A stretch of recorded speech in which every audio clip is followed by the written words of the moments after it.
I never thought I'd be sitting in my living room at midnight, staring at documents that proved my own son had been systematically destroying my life. But there I was, hands trembling so badly I could barely hold the papers, reading words that shattered everything I thought I knew about my family. Bank statements showing withdrawals I never made, checks with my signature, except I never signed them. Property transfer documents with my name forged at the bottom. And worst of all, a handwritten letter from Tim to Nicole, dated 6 months ago, discussing me like I was nothing more than an obstacle to their bank account. The words blurred as tears filled my eyes, but I'd already memorized the most devastating part. Once we get her into that facility, the house and money are ours. She'll never know what hit her. My mother's too trusting. It's almost too easy. My mother's too trusting. My son wrote those words about me. My son, who I raised alone after his father left us when Tim was 5. My son who I worked 2 jobs for, putting myself through exhaustion and poverty to give him a good life. My son, who I put through college while eating rice and beans for dinner because that's all I could afford. It's almost too easy. I set the papers down on my coffee table, next to the blue velvet box they'd come from, and tried to remember how to breathe. This couldn't be real. This had to be some kind of mistake, some misunderstanding. But the evidence was right there in front of me, impossible to deny. Let me back up. Let me tell you how I ended up here, because even now, sitting in the wreckage of my life, part of me still can't believe this is happening. It started this afternoon at the Corner Bistro, a little cafe I'd chosen because they were having a lunch special. I've been trying to save money lately. My bank account seemed lower than it should be, though I'd been chalking it up to my own forgetfulness. Silly me, right? Turns out I wasn't forgetting anything. Tim and Nicole had suggested lunch, which surprised me. They'd been distant lately, busy with their important careers and important lives.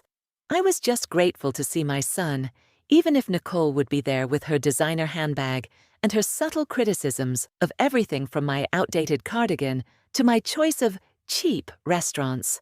The lunch was uncomfortable from the start.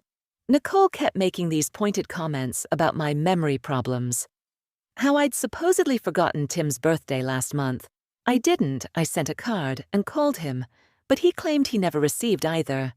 How I'd been confused about bills.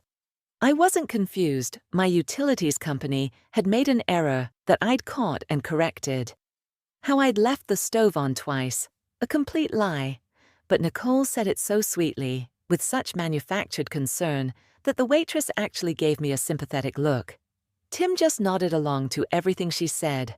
My son, who knows me better than anyone, who should have defended me, simply sat there and agreed with his wife's lies. Then Nicole started talking about Willowbrook Senior Living. She had brochures, actual glossy brochures that she pulled from her purse like she'd been carrying them around, waiting for the right moment. It's such a wonderful facility, Maggie, she said, using that sugary tone that always made my skin crawl. You'd be so much happier there, properly cared for. You wouldn't have to worry about anything. I'm not worried about anything now, I said, trying to keep my voice light. I'm perfectly fine in my own home. Are you, though? Nicole leaned forward, her eyes sharp despite her smile. Tim and I have been talking, and we really think it's time to consider your options. You're getting older. Living alone isn't safe. I looked at my son, waiting for him to say something, to tell his wife that I was only 62, that I was healthy and independent, and perfectly capable of living in the house I'd owned for 40 years. But Tim just looked uncomfortable and changed the subject to paying the bill. When they got up to go pay, leaving me alone at the table, I felt this strange uneasiness settle over me. Something was very wrong. I just couldn't put my finger on what. That's when she appeared.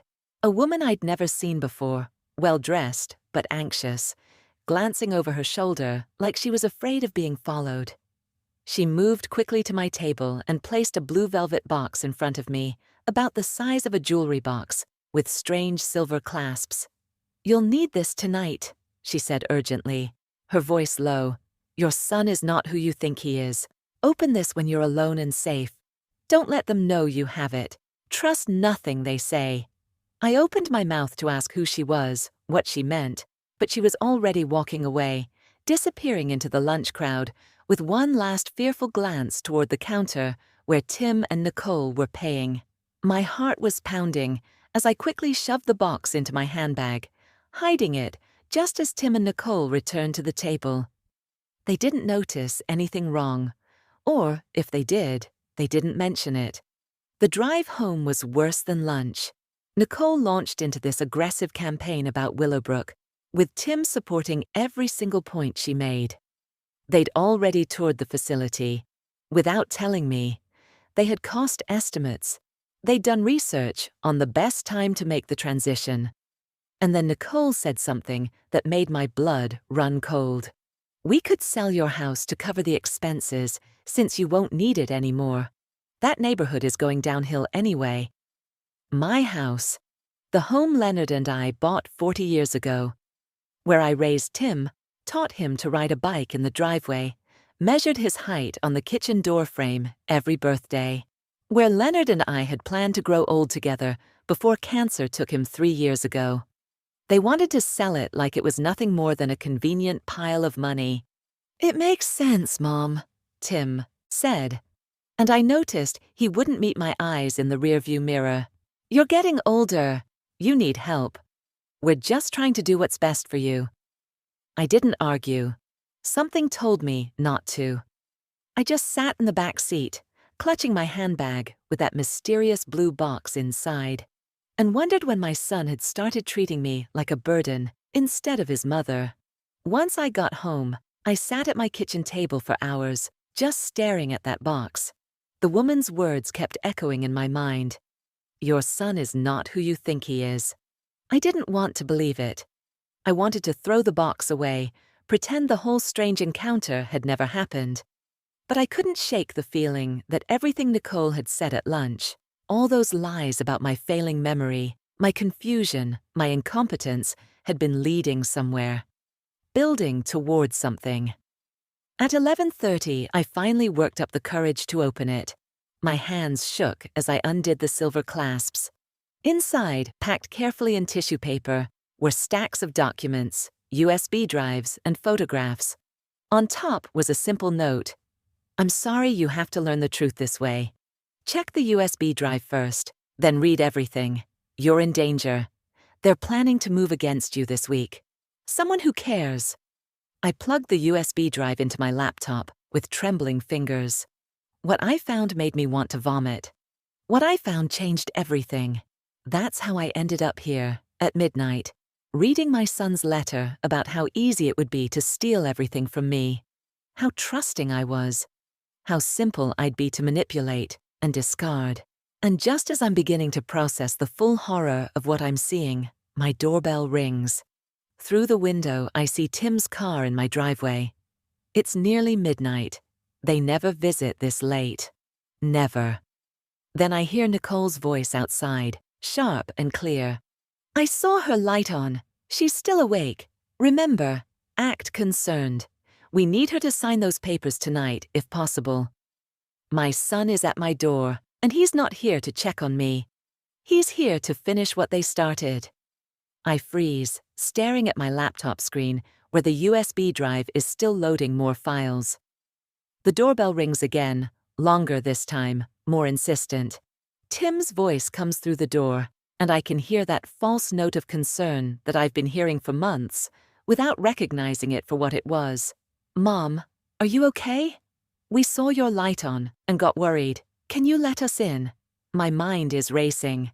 They can see my light. They know I'm awake. If I don't answer, they'll know something's wrong. But I can't let them in.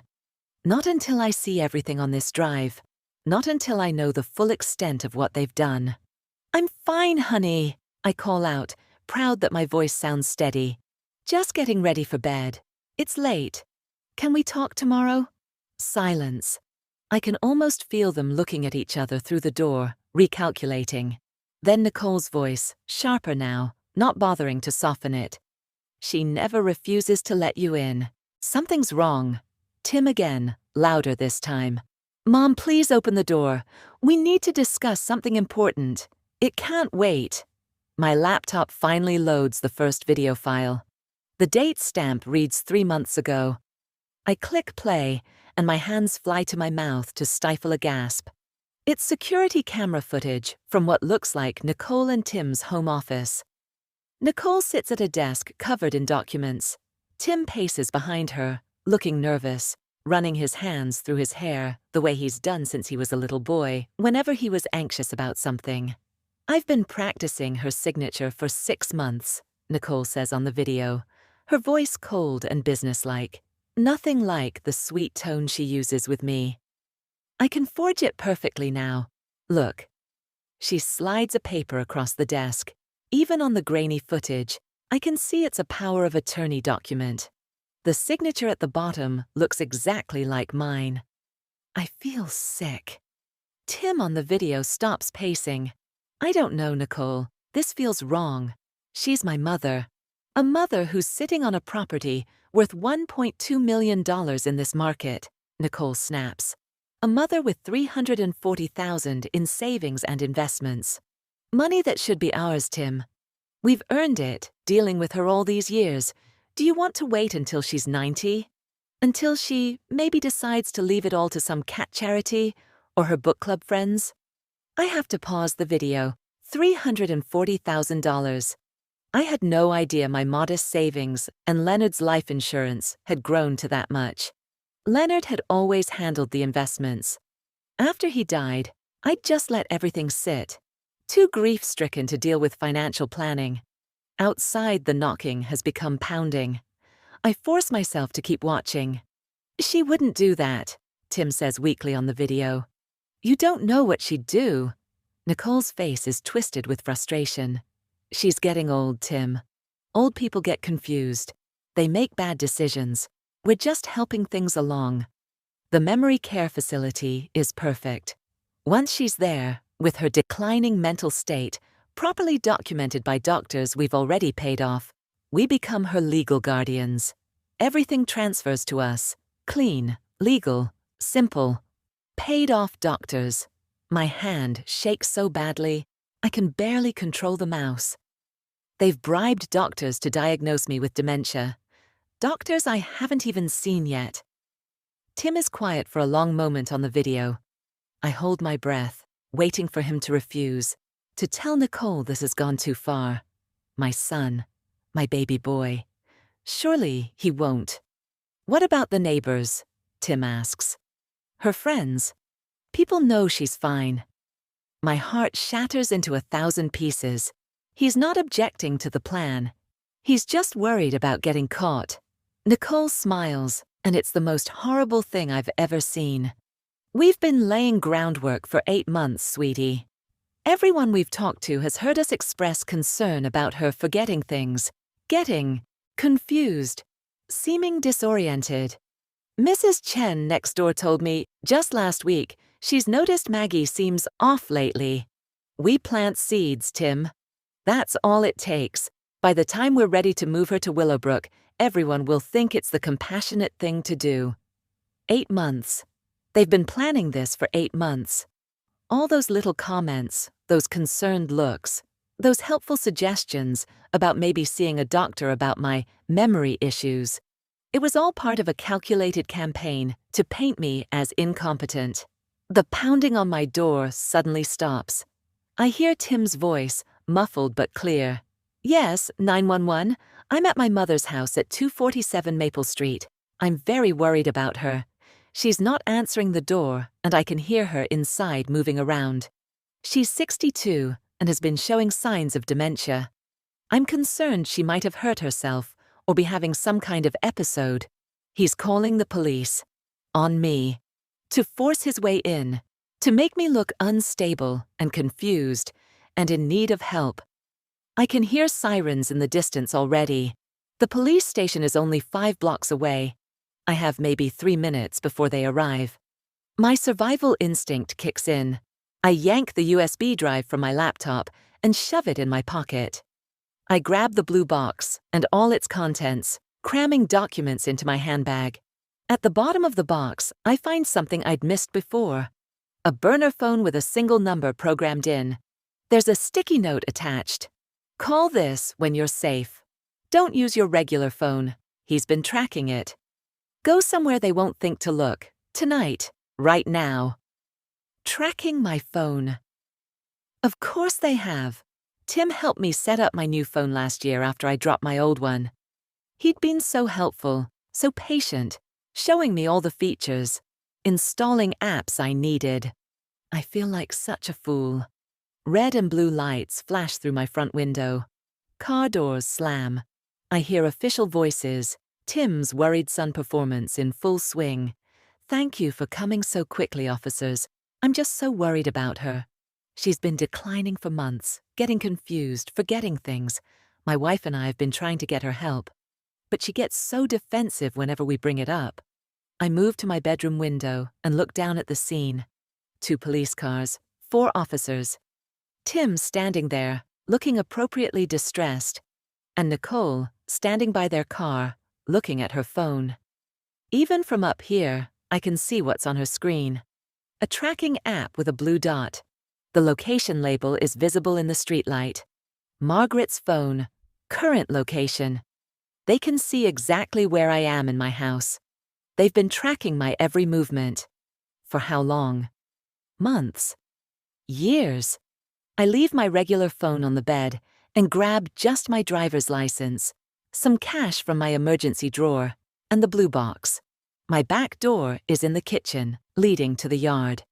There's a broken fence panel I've been meaning to fix. Bless that procrastination now. I can hear voices at my front door. Tim has a key. Of course he does. I gave it to him years ago for emergencies. I hear it turning in the lock. I slip out the back door as quietly as I can, leaving it unlocked behind me. Let them search the house. Let them find my phone on the bed. Let them think I've wandered off, confused and disoriented. Exactly the narrative they've been building. I squeeze through the broken fence panel into Mr. Patterson's yard. He's in Florida visiting his daughter. I remember because I've been collecting his mail. I cross his yard, then Mrs. Rodriguez's, then the Johnsons'. 3 houses down, I emerge onto the next street over, breathing hard, my heart hammering. I'm 62 years old, hiding in the dark like a criminal, running from my own son. The absurdity of it would be funny if it weren't so devastating. I walk quickly, staying in the shadows, heading away from my neighborhood. I don't have a destination in mind, I just need distance. 4 blocks later, I spot a 24-hour diner I've never been to before. Perfect. Somewhere Tim and Nicole wouldn't know about. Inside, it's nearly empty. Just a tired waitress and 2 truckers at the counter. I slide into a back booth, order coffee I don't want, and pull out the burner phone with shaking hands. I dial the only number programmed in. It rings once. A woman's voice answers, the same voice from the cafe. Thank God. Are you somewhere safe? Who are you? My voice cracks. Months of suppressed fear and confusion, finally breaking through. How do you know what they're doing to me? My name is Patricia Wells. I was your husband Leonard's estate attorney. Leonard's attorney? My mind spins. But that was 3 years ago. The estate was all settled. Not entirely. Her voice is gentle but urgent. Margaret, I've been trying to reach you for 3 months. Your phone goes straight to a full voicemail box. My emails bounce back. I finally realized Tim must have blocked my number and email address on your devices. Of course he did. Another layer of isolation. Another way to cut me off from anyone who might help me. Can you access email on that laptop? Patricia asks. I can. I set up a temporary email address using the diner's Wi-Fi and wait, my coffee growing cold, my whole body trembling. The email arrives. There's a video attachment. I click it, and my late husband's face fills the screen. Maggie, my love, Leonard says, and I have to bite my lip to keep from sobbing out loud in this diner. If Patricia is showing you this, it means I was right to worry.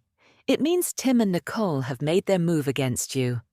Leonard looks tired in the video, but his eyes are sharp and determined. I realize this was filmed during those last months when he'd been so stressed, so focused on paperwork and legal documents. I'd thought he was just being thorough, planning for the future like responsible people do. I never imagined he was preparing for this. I'm so sorry, he continues, his voice heavy with regret.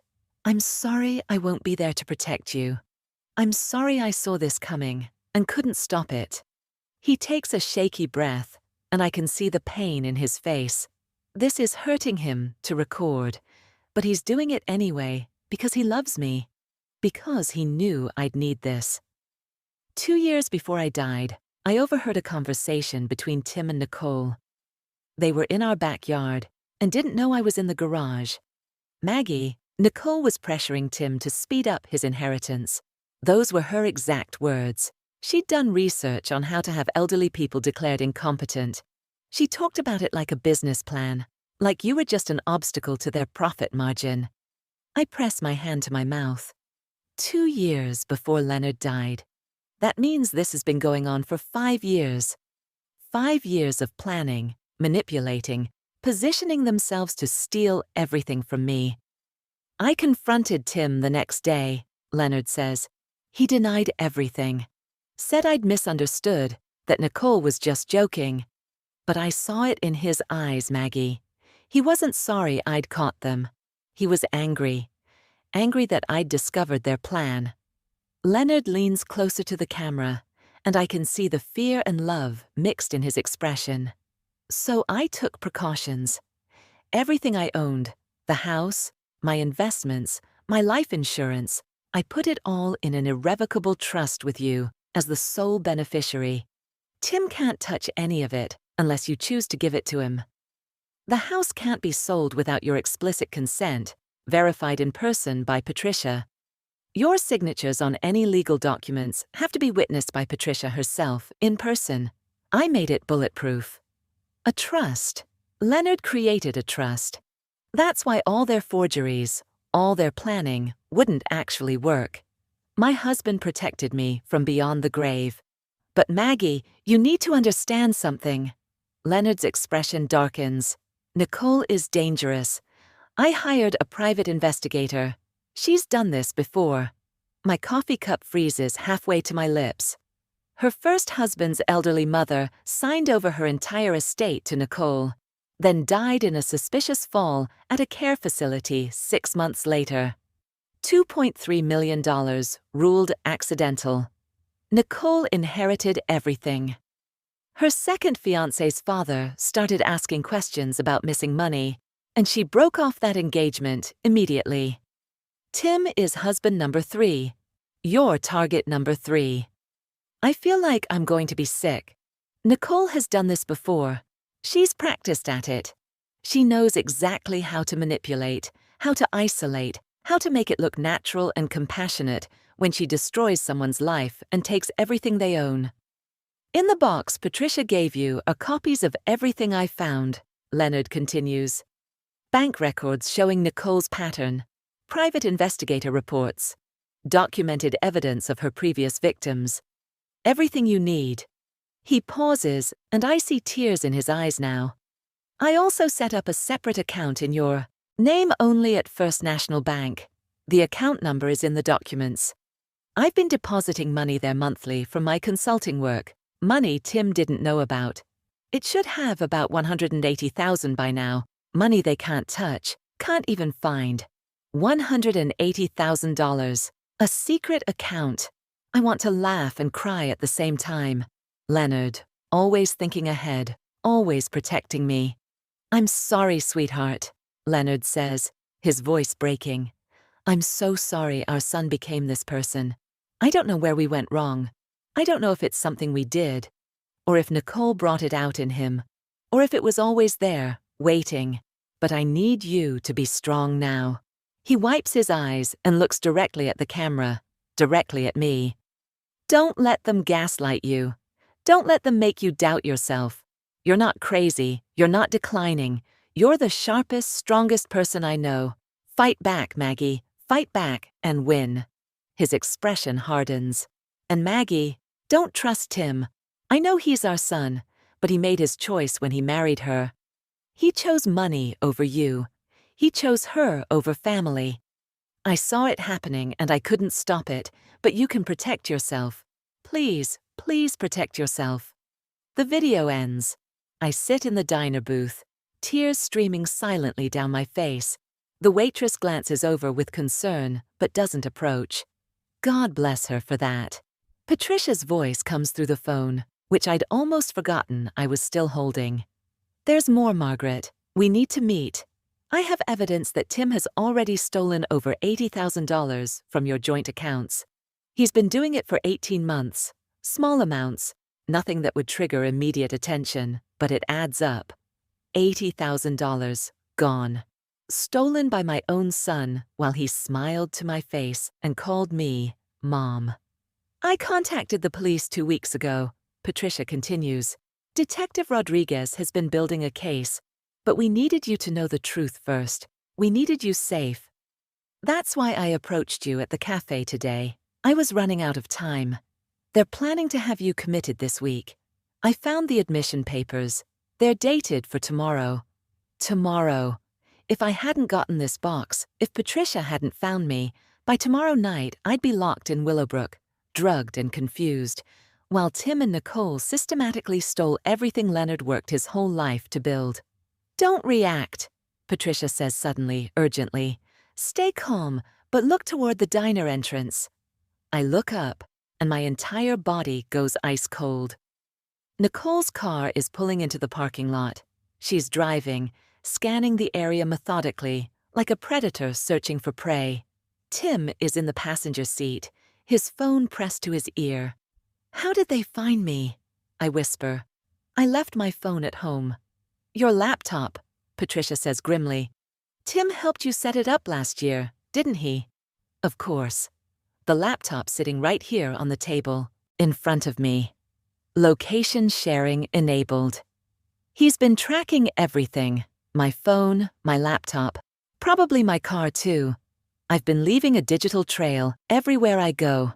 Nicole's head turns slowly, systematically checking each window of the diner. Then her eyes lock on mine through the glass. For just a moment, her mask drops completely. I see pure rage in her expression. Calculation. The look of someone whose carefully constructed plan is falling apart. Then, just as quickly, the concerned daughter-in-law mask slides back into place. She smiles, that terrible smile, and reaches for her phone. She's calling someone. Police. More lies about my confused state? Or something worse.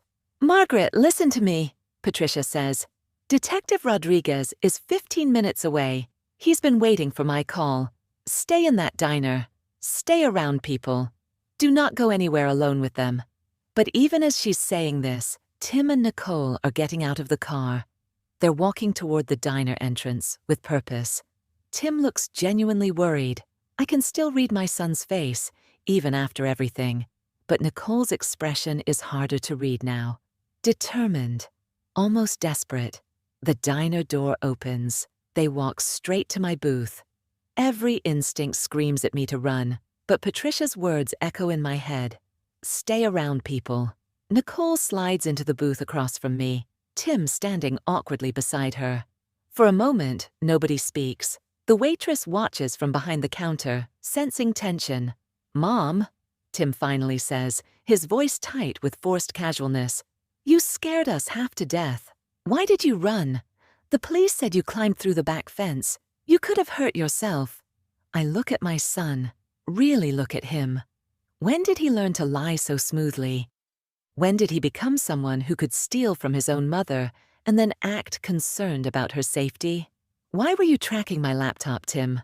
I ask quietly. My voice is steady, which surprises me. Why did you block my attorney's phone number and emails? I watch his face carefully. There, a flicker of surprise, quickly hidden. His eyes dart to Nicole, just for a second. That tells me everything. Nicole's hand moves to Tim's arm, squeezes. A warning, but I see it. I don't know what you're talking about, Tim says, but his voice wavers slightly. What attorney? Patricia Wells, your father's estate lawyer. The woman who gave me this box today at the cafe. I place my hand on the blue velvet box sitting on the table between us.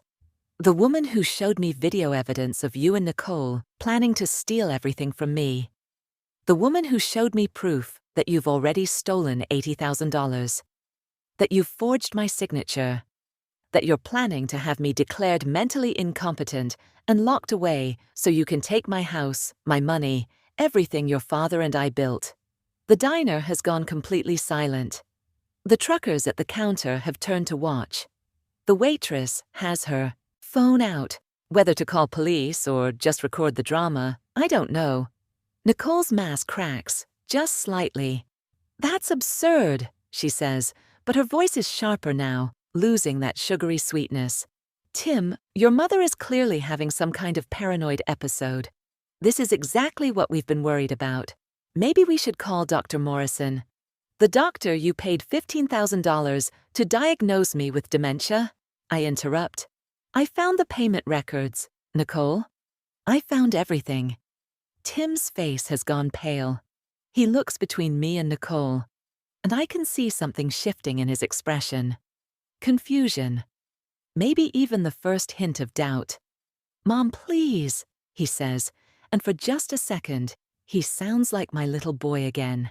You're not thinking clearly. I'm thinking more clearly than I have in months, I say. I watch my son's face as the reality of what I know settles over him. His mouth opens, closes. He looks lost, and part of me, the part that's still just his mother, wants to comfort him. But I can't. Not anymore. All those times you said I forgot things, I continue, keeping my voice steady. I didn't forget, Tim. You lied. The stove was never left on. I never missed your birthday. I sent a card and called you, but you pretended you never got them. I was never confused about bills. You invented all of it to make me doubt myself, to make everyone else doubt me. You can't prove any of that, Nicole says, and now her voice is cold, hard. The mask is slipping further. It's your word against ours. And frankly, Maggie, you're a lonely old widow with no witnesses, making wild accusations against your devoted son and daughter-in-law, who've been nothing but concerned about your welfare. Who do you think people will believe? She gestures around the diner at our small audience. Look at yourself. It's 1 a.m, and you're hiding in a diner, clutching a mysterious box, claiming your family is trying to steal from you. You sound paranoid. You sound exactly like someone who needs professional help. It's a good performance. I can see the waitress's expression shift slightly, uncertainty creeping in. Nicole knows how to play this. She's had practice. I think they'll believe bank records, I say quietly. Forged signatures that don't quite match when examined by experts. Video evidence of you discussing your plan in detail. And most of all, I think they'll believe your history, Nicole. She goes very still. Tim looks at her confused. What history? Your wife didn't tell you about Rebecca Chen? I ask my son, watching his face carefully. About the $2.3 million inheritance? About the suspicious fall at the care facility? Tim turns to Nicole. What is she talking about? It was nothing, Nicole snaps. An accident. The woman was 91 years old. She fell. It happens. 6 months after signing everything over to you, I say. Just like you're planning for me. Except your father made sure. I'm protected, Tim. Everything is in an irrevocable trust. You can't touch the house. You can't access the real money. All you've managed to steal is $80,000 from my checking account. I lean forward, holding my son's eyes. Was it worth it, Tim? Was it worth destroying your mother for $80,000? For a plan that was never going to work anyway, because your father saw through both of you years ago? Something breaks in Tim's expression.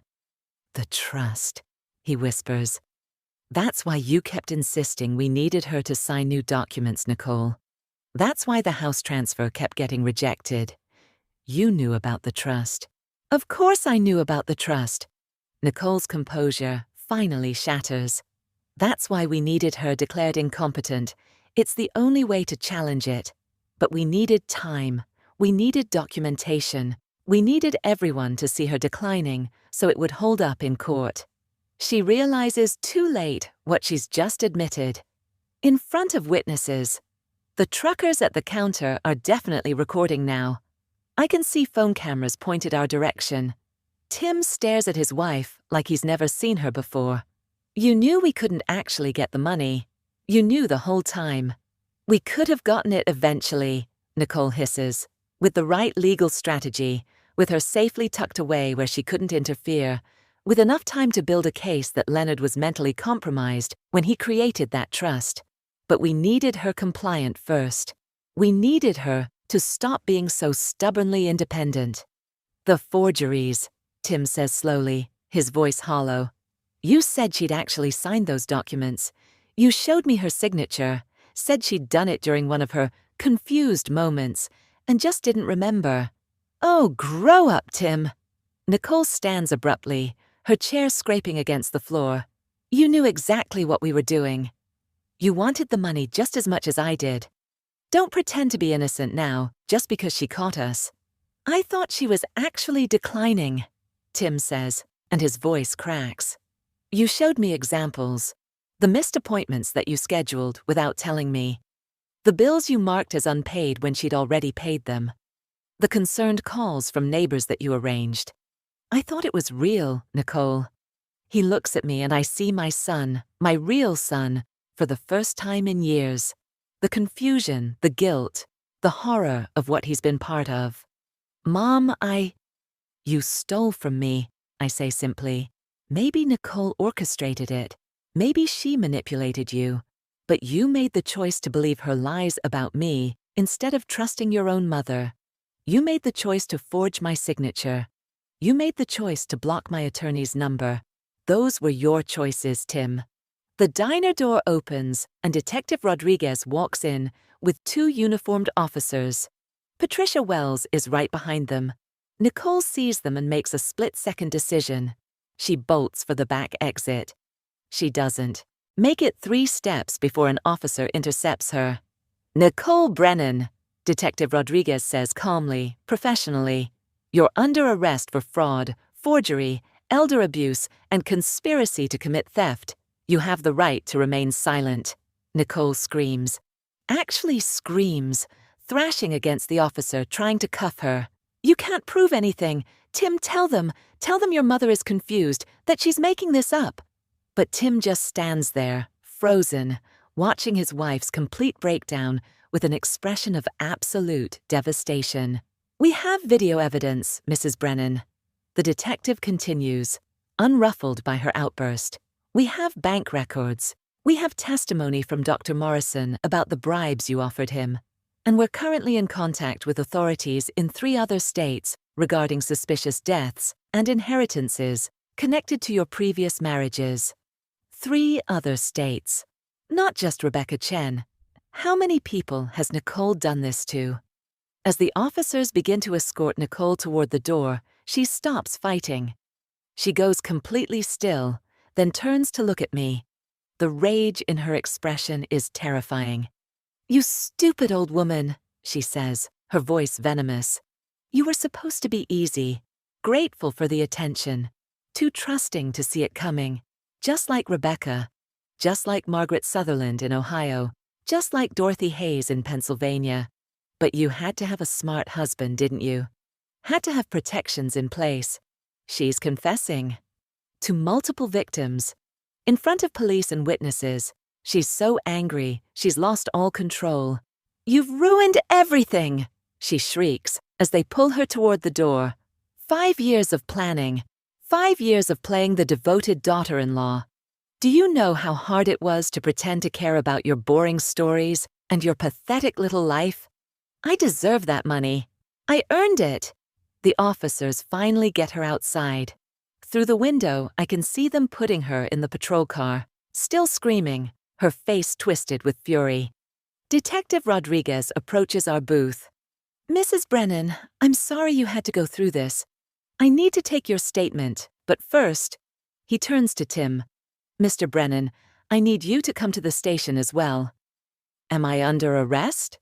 Tim asks quietly. The detective hesitates. We're still determining the extent of your involvement versus your wife's manipulation.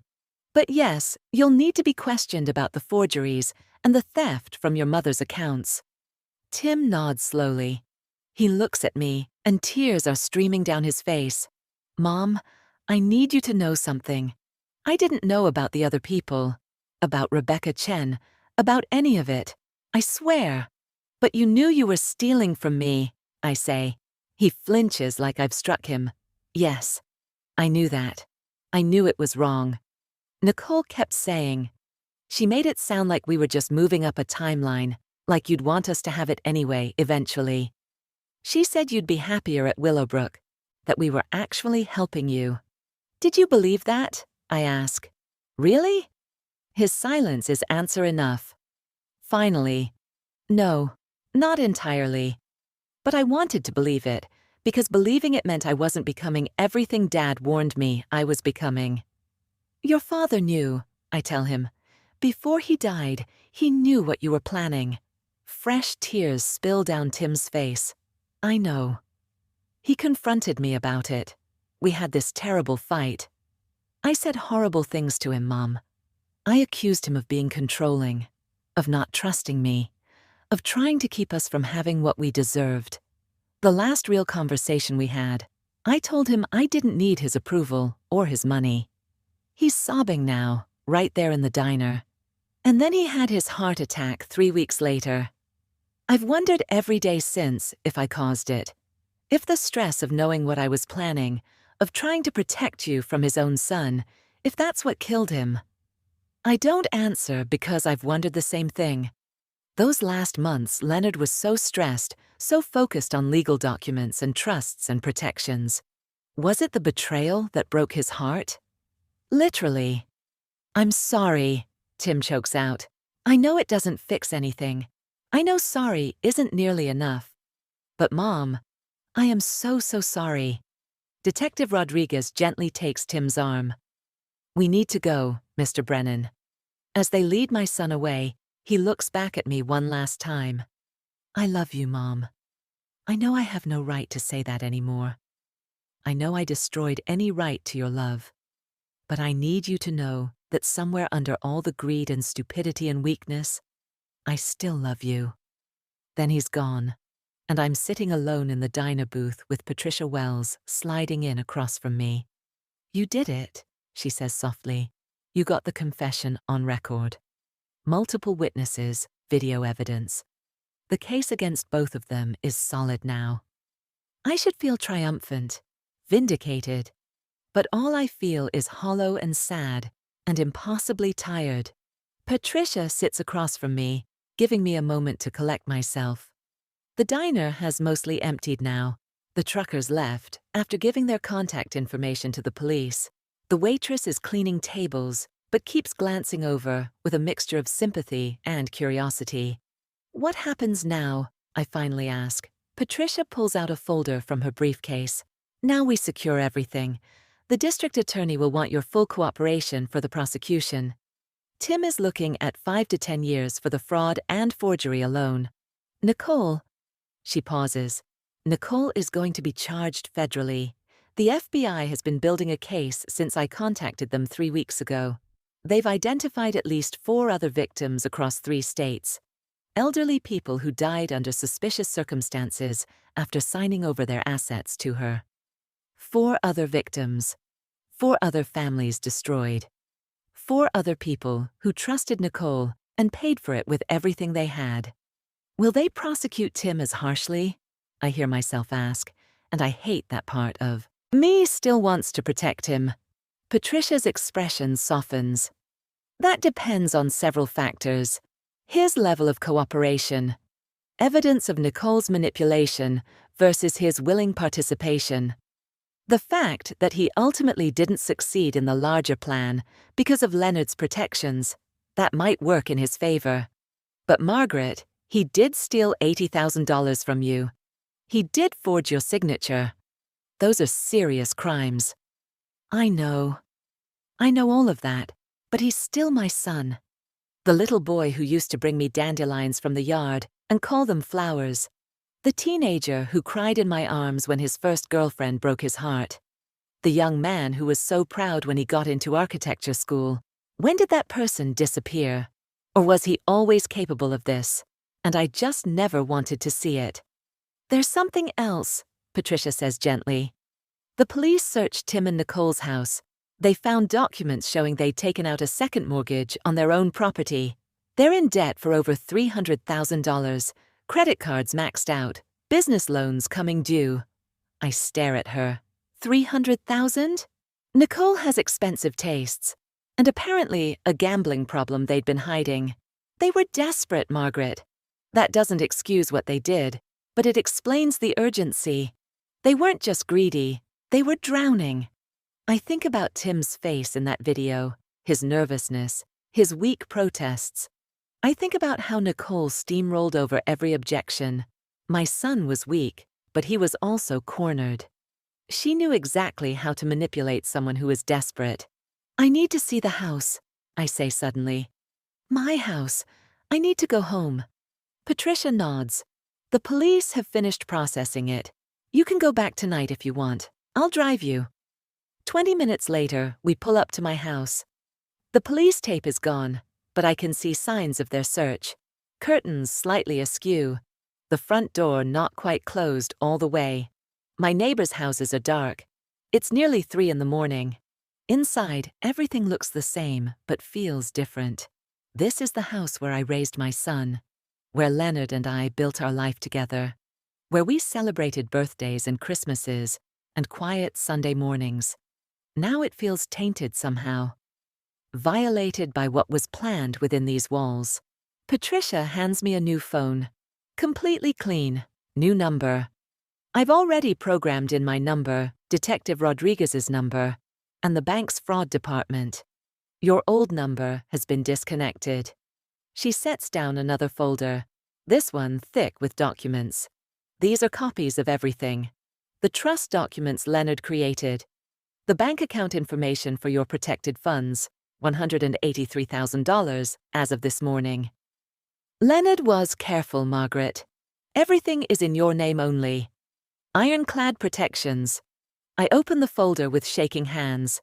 There's a letter inside in Leonard's handwriting, not typed, actually written by hand. It's dated 2 weeks before he died. My dearest Maggie. If you're reading this, it means my worst fears came true. It means Tim and Nicole actually went through with their plan. I'm so sorry I couldn't stop them. I'm sorry I couldn't save our son from himself. But I could save you. And I did. Everything we built together is protected. The house, the money, all of it. They can't touch any of it without your explicit verified consent. Patricia has instructions to fight any attempt to challenge the trust. I've paid her retainer for the next 10 years. I know you're hurting right now. I know you're probably wondering where you went wrong as a mother. You didn't, sweetheart. You were perfect. You gave that boy everything. This isn't your failure. It's his. You're 62 years old. You have so much life ahead of you. Don't let this destroy you. Don't let their betrayal make you bitter or closed off. You're the kindest, strongest, most loving person I've ever known. The world needs more of that, not less. Live, Maggie. Really live. Travel to all those places we talked about but never got to. Reconnect with your old friends. Take that watercolor class you always wanted to try. Spend money on yourself for once, instead of saving every penny for a son who didn't deserve your sacrifice. And if you can find it in your heart, forgive him someday. Not for his sake. For yours. Carrying that anger will hurt you more than it hurts him. I'm not saying forget. I'm not saying let him back into your life, but forgive him so you can be free. I love you more than words can say. I'm sorry I can't be there to hold you through this, but I'm always with you, sweetheart. Always. Yours forever. Leonard. I read it 3 times, tears streaming down my face, before I can fold it and tuck it carefully back into the folder. Patricia tactfully busies herself with organizing documents, giving me privacy for my grief. He really did think of everything, I finally say. He spent 6 months with our firm, working out every possible scenario, Patricia tells me. He was terrified for you, but he was also confident you'd survive this. He believed in you, Margaret. I look around my living room, my home, my sanctuary that almost became my prison. What do I do now? Patricia smiles. Whatever you want, that's the point. You're completely free to live your life however you choose. Over the next few days, the story breaks in the news. Local woman targeted in elaborate elder abuse scheme. Nicole's previous victims are identified. Families come forward with their suspicions that were never investigated. The FBI traces her pattern back even further than they initially thought. 7 victims over 12 years, possibly more. Tim cooperates fully with the investigation. His lawyer negotiates a plea deal. 3 years in prison, full restitution of the $80,000, permanent restraining order from me unless I explicitly request contact. The prosecutor tells me Tim's cooperation is helping build a much stronger case against Nicole. I don't visit him before his sentencing. I don't take his calls. I'm not ready. Maybe I never will be. Nicole goes to trial and is convicted on 14 counts of fraud, elder abuse, and in Rebecca Chen's case, involuntary manslaughter. She gets 25 years. During her sentencing, she shows no remorse. She actually glares at me from across the courtroom, like I'm the one who wronged her. 6 months later, I'm sitting in my living room, the living room I almost lost, with coffee and the morning paper. There's a travel brochure on my coffee table. Patricia convinced me to book a trip to Ireland, something Leonard and I had always dreamed of doing. My doorbell rings. I'm cautious now in ways I never used to be, but I check the security camera I had installed. It's Mrs. Chen from next door, holding a casserole dish. I open the door. "Helen, I owe you an apology," she says immediately. "They told me you were declining, and I believe them.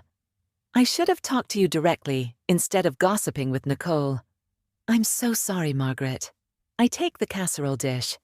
They were convincing. They fooled a lot of people. Still, she looks genuinely distressed. "You've been my neighbor for 30 years. I should have known better." We talk for a while. Really talk, for the first time in months. After she leaves, I realize I'm smiling. It's a small thing, but it matters. One relationship repaired. One connection restored. That evening, my new phone rings. Unknown number. I almost don't answer, but something makes me pick up. "Mom?" Tim's voice is rough, uncertain. "They gave me my one call before I have to report to the facility. I know you probably don't want to talk to me. I understand if you hang up. But I needed to try." I should hang up. Patricia advised me to cut all contact, but I don't. "I'm listening," I say. "I'm listening," I say. There's a long silence on the other end. I can hear Tim breathing, can almost feel him gathering courage to speak. "I don't expect forgiveness," he finally says. "I don't deserve it, but I need you to know that these past 6 months, I've had time to really understand what I did. Not just the theft or the forgery, but the betrayal. You worked 2 jobs to raise me alone, Mom. You sacrificed everything so I could have opportunities you never had. And I repaid you by trying to steal from you and lock you away." His voice breaks. "I've been in therapy. Court-ordered at first, but I kept going because I needed to understand how I became this person, how I let Nicole convince me that you were the problem, that you were standing in the way of what we deserved." "And what did you learn?" I ask quietly. "That I was weak," he says. "That I wanted the easy life Nicole promised more than I wanted to be a good person. That when she started showing me those big houses we couldn't afford, those expensive trips we couldn't take, I started resenting you for not dying sooner so I could have your money. The honesty is brutal, painful. But maybe that's what we need. The raw truth, not more comfortable lies. I actually thought those things, Mom, Tim continues, his voice thick with shame. I looked at you and thought, why is she living in that big house alone when we're crammed into a condo? Like you didn't earn that house. Like you didn't deserve to live in the home you and Dad built together. I dehumanized you. I turned you into an obstacle instead of my mother. I close my eyes, absorbing this. It hurts to hear, but it's real. No excuses. No blaming Nicole for everything. Just Tim taking ownership of his choices. The worst part, he whispers, is that I knew Dad saw through us. I knew he was trying to protect you, and I hated him for it. When he died, part of me was actually relieved, because I thought it meant the plan could move forward without his interference.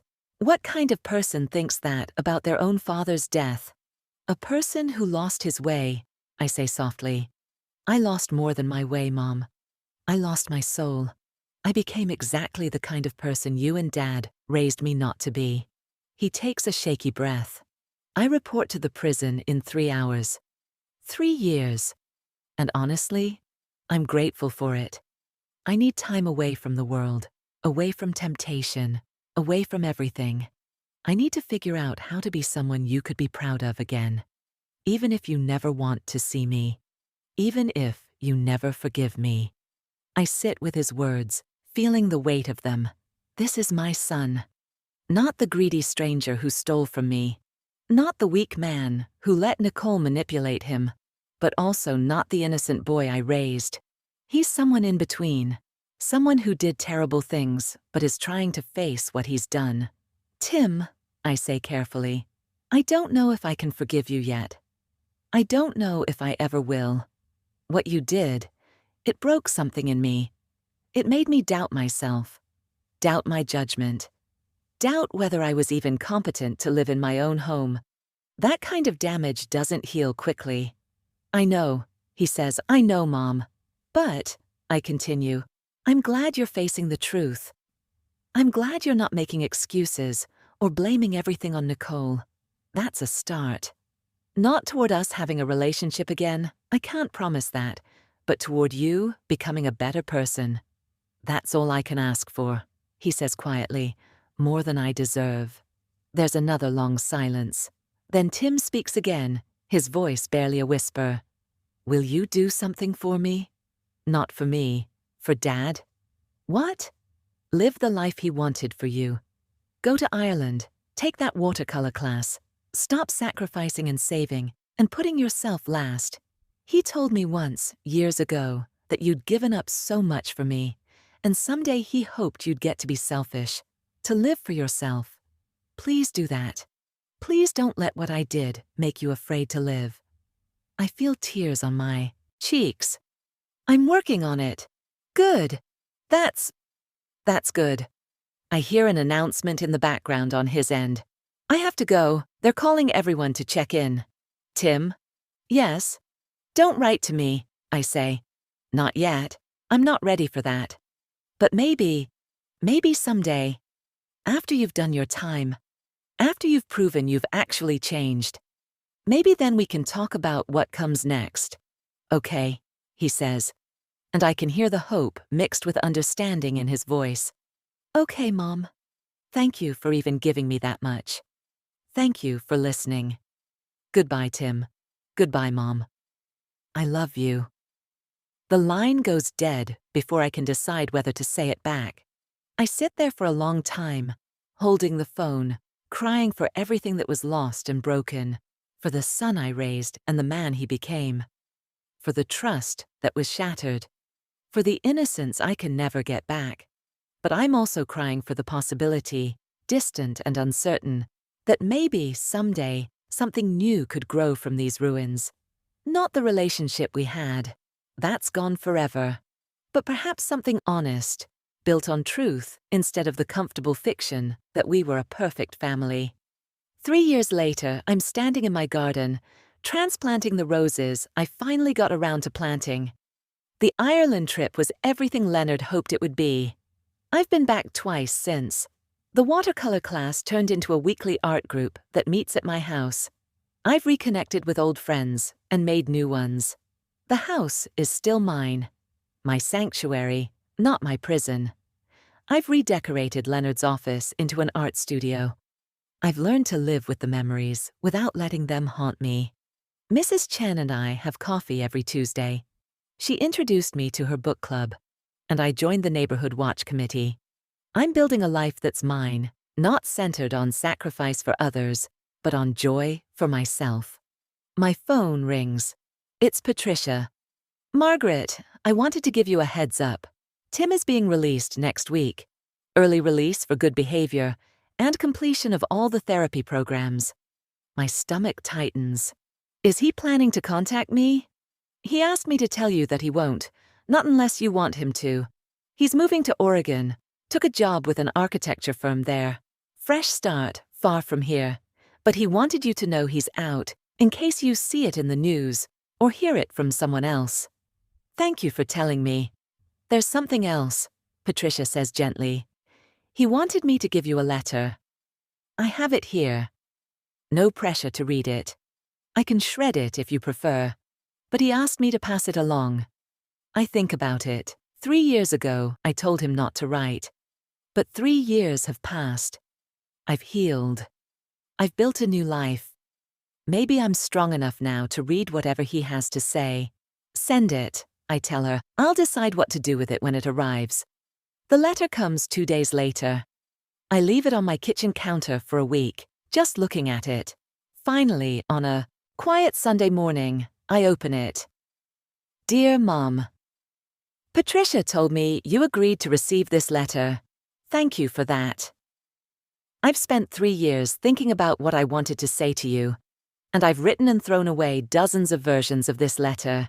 In the end, I realized the only thing worth saying is this: I'm sorry, and I've changed. I know I'm sorry isn't enough. I know I've changed are just words until proven by actions, but they're true words. In prison, I had time to really examine my life. I read Dad's letter, the one Patricia showed me during the investigation. He said he didn't know where he went wrong with me, but Mom, he didn't go wrong. You didn't go wrong. You both did everything right. I'm the one who chose badly. I chose to value money over people. I chose to let Nicole's ambitions corrupt my judgment. I chose to betray the 2 people who loved me most in the world. Those were my choices, and I own them. I've completed every therapy program available. I've worked with a counselor who specializes in financial abuse. I've faced what I did and why I did it. I understand now that I was looking for shortcuts to success, wanting the life I thought I deserved without earning it. I'm moving to Oregon next week. I took a job with a small firm. Nothing fancy, but honest work. I'm starting over, Mom, building a life based on integrity instead of greed. Living within my means. Being the person you and Dad tried to raise. I'm not writing to ask for forgiveness or for a place back in your life. I know I destroyed any right to either of those things. I'm writing to tell you that your sacrifice wasn't wasted. It took me losing everything to finally learn the lessons you tried to teach me, but I learned them. I hope you're living the life Dad wanted for you. I hope you're happy. I hope you're free from the fear and doubt that I caused. You deserve all the joy in the world. If you ever want to talk, Patricia has my contact information. If you never want to hear from me again, I understand that too. Either way, know that I'm grateful for everything you gave me, and I'm sorry for everything I took. With love and remorse. Tim. I read the letter twice, then fold it carefully and put it in the drawer with Leonard's letter. I don't know if I'll ever respond. I don't know if I'll ever be ready to have Tim back in my life in any capacity. But for the first time in 3 years, I feel something shift in my chest. Not forgiveness. Not yet. But maybe the beginning of peace. The understanding that Tim's choices were his own, that his failures weren't my failures, that I can let go of the anger without letting him back in. I pick up my phone and text Patricia.